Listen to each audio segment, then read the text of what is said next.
பூண்டு, வெங்காயம் இல்லாம இந்த மாலை பட்சத்துக்கு ஒரு அருமையான சௌசௌ சட்னி பார்க்கலாமா? அதுக்கு கடாயில எண்ணெய் விட்டு ஒரு 5, 6 மிளகாய வறுத்து எடுத்துக்கோங்க. உங்க காரத்துக்கு தகுந்த மாரி மிளகாய் சேர்த்துக்கோங்க. கடாயில எண்ணெய் விட்டு ஒரு மீடியம் சைஸ் சௌசௌவ பொடி பொடியா கட் பண்ணி போட்டுட்ருக்கேன். 2 மீடியம் சைஸ் தக்காளிய பொடி பொடியா கட் பண்ணி போட்டுட்ருக்கேன். கொஞ்சமா மஞ்சப்பொடி, உப்பு, பெருங்காய பொடி போட்டு நல்லா மிக்ஸ் பண்ணிட்டு, ஒரு தட்டு வச்சு மூடி வச்சுடுங்க. இந்த தக்காளியும் சௌசௌவும் நல்லா வேகணும். இந்த தக்காளி நல்லா கரைய கரைய வெந்ததுக்கப்புறம், அத நல்லா ஆற வச்சுக்கோங்க. ஆற வச்சுட்டு மிக்ஸி ஜார்ல போட்டு கொஞ்சமா தண்ணி விட்டுட்டு நல்லா நைஸா அரைச்சு எடுத்துக்கோங்க.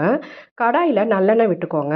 கடுகு, உளுத்தம்பருப்பு, ஒரு 2 மிளகாய், கொஞ்சமா கருவேப்பிலை தாளிச்சு கொட்டிட்டு, நம்ம அரைச்சு வச்சிருக்கோம் இல்லையா? அத அதில விட்டுடுங்க. கொஞ்சம் தண்ணி சேர்த்துக்கோங்க. நல்லா மிக்ஸ் பண்ணிட்டு ஒரு தட்டு வச்சு மூடி வச்சுட்டிங்கன்னா, இது நல்லா கொஞ்சம் கெட்டியாயிடும். நம்ம இட்லிக்கு, தோசைக்கு, சப்பாத்திக்கு எதுக்கு தொட்டுட்டாலும் ரொம்ப நல்லாருக்கும். கொஞ்சம் காரமா அரைச்சிங்கன்னா ரொம்ப டேஸ்ட்டா இருக்கும். நீங்களும் ட்ரை பண்ணி பாருங்க. மறக்காம என் சேனல சப்ஸ்கிரைப் பண்ணிக்கோங்க. Thank you.